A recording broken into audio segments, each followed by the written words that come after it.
गुरुर्विष्णु गुरुर्देवो महेश्वर गुरु साक्षात परब्रह्म तस्मै श्री गुरवे नमः। शिक्षक वह हैं जो गिरे हुए को उठाते हैं और हमें जीवन का महत्वपूर्ण सबक देते हैं। शायद इस समाज के लिए उनके योगदान की एक छोटी सी मान्यता ही है कि प्रत्येक वर्ष हम 5 सितंबर को शिक्षक दिवस मनाते हैं। नमस्कार, आप देख रहे हैं न्यूज़ 4 और मैं हूँ योग्यतावीर असीजा।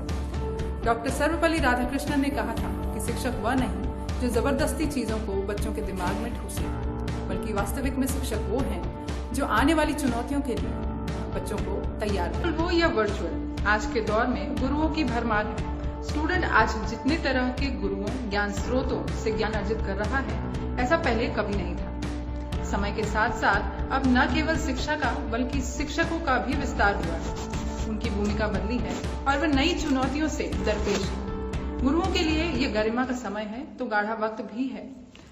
गुरु जो देव स्वरूप दुर्लभ थे, आज गली गली चहु ओर हैं। आज हर विद्यार्थी खुद भी शिक्षार्थी, जन साधक और जिज्ञासु शोधकर्ता दत्तात्रेय बना हुआ है, क्योंकि उनके पास कई गुरु हैं। आज 2020 के पूर्वार्ध में शिक्षक की प्रकृति और शिक्षा प्रणाली में भारी बदलाव दिखता है। इस अत्याधुनिक युग का आधुनिक समाज जो इंटरनेट और दूसरे संसाधनों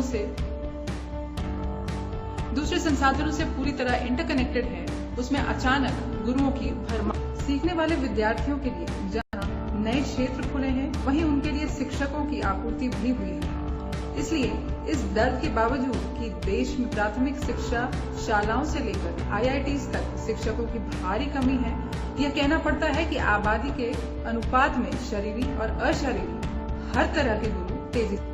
अब शिक्षा की जगह सॉफ्टवेयर, वेबसाइट्स, एप्लीकेशंस, यहाँ तक कि खास सर्च इंजन ने ले ली है।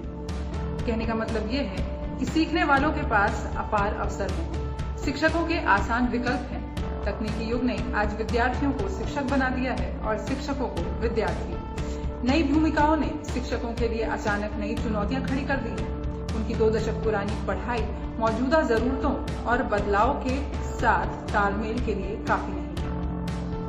कहने का तात्पर्य ये है कि इंटरनेट के इस युग ने शिक्षा और शिक्षकों की परिभाषा बदल कर रख दी है। आने वाले समय में बच्चों के लिए उच्च और तकनीकी शिक्षा जितनी अनिवार्य होने वाली है, उतनी ही चुनौतियां शिक्षकों के सामने भी खड़ी होने वाली हैं। लेकिन सबसे बड़ी जिम्मेदारी जिनके कंधों पर है, वो है बच्चों के पहले गुरु यानी कि माता पिता। इन परिस्थितियों को देखें तो भारत के भविष्य को गढ़ने का सौभाग्य समय ने हम सबको दिया है। ऐसे में जहां तकनीक के जरिए बच्चे शिक्षकों से ज्ञान अर्जित कर रहे हैं, वहीं प्रैक्टिकल एजुकेशन उन्हें आप सिखा सकते हैं। विकट परिस्थितियों में भी हमें यह निर्धारित करना होगा कि हमारा कल कैसा होगा। हमें यह संकल्प लेना होगा कि हम अपने प्रयासों से एक नए भारत की नई तस्वीर बनाएंगे, जिसके लिए अगर जरूरत है तो सिर्फ हमारे एक ईमानदार प्रयास की।